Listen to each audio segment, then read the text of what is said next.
Select 3D wedge modeling tool. Specify first corner. Select cube option. Give length of 300 mm.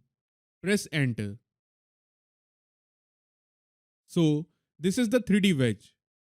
Again, go to 3D wedge. Specify first point. This time, select length option. Give length of 150 mm. Press enter. Give width of 300 mm and give height of 300 mm. Press enter. So this is the 3D wedge modeling tool in AutoCAD. Select both model and delete it. Now select 3D torus modeling tool. First specify center point. Select diameter and give diameter of 500 mm. Give tube radius of 80 mm. Press enter. So this is the 3D torus tool in AutoCAD.